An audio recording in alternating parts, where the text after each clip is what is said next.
first off, though, the mindset you really need to have is that the teen grid is for teens. And we as educators are really guests there.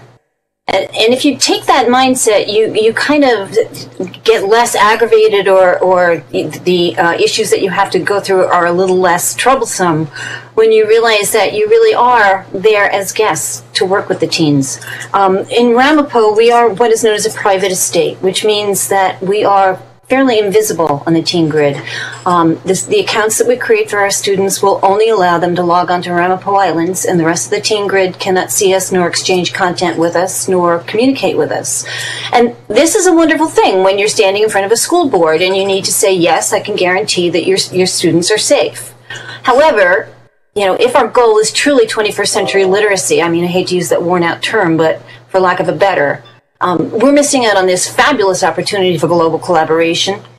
So that's my goal, to come up with some way to get those walls down, even if it's just a shared island between the other educational estates.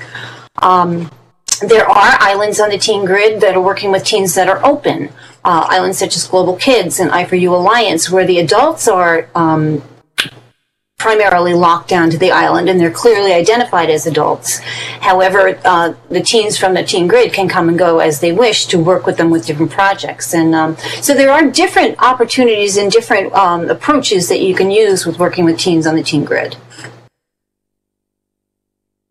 Okay, and we have a question from Dancer Morris, who is, I think, on one of our event partner locations, asking, so what happens at the crossover? I guess you're dealing with 8th graders, so probably not many of them are getting too old. But what about the ones who are just turning 18 and get kicked out of Teen Second Life because of their age?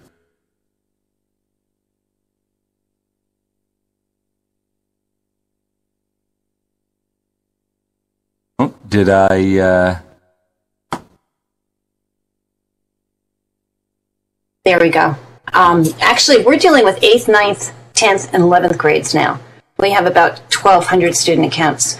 Because as the 8th graders moved up to the high school, the foreign language teachers took advantage of Second Life as an immersive environment for practicing language.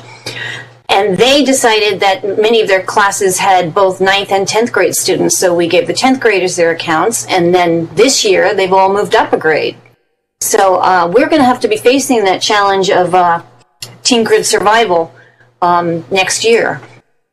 And I know that there are different people have tried different things, like by having a main grid location for the 18-year-olds and over, and a teen grid location, and trying to work them separately. But this is something we're going to have to sort through. Finding a way to, if you had 20 kids in the class that were all under 18 and 5 that were 18, you would definitely have to work that out within the boundaries of the terms of service with Linden Lab. We have a related question from Veritas Veriscan for Pathfinder Linden. Are there any projects or initiatives for trying to bridge the main adult Second Life and teen Second Life grids? Well, this is obviously an area that we're very interested in, because it's an area that, as educators, you've identified is critical.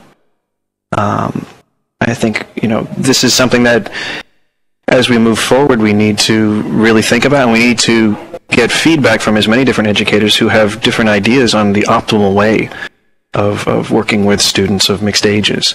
Obviously, from our perspective as a company, we want Second Life to be as safe and as legal for as many people as possible around the world, and we want to make sure environments are supportive and conducive to education, and also that that educators can be successful, as opposed to feeling like they're constantly hitting their head against a wall. So I would say this is really an evolving conversation, and I do mean conversation. We really need to hear from as many different educators who are facing these challenges, so that we can figure out the best solution, because this is pioneering territory. The whole concept of using virtual worlds for education is something that everybody is I think, figuring out the best practices for as we move along.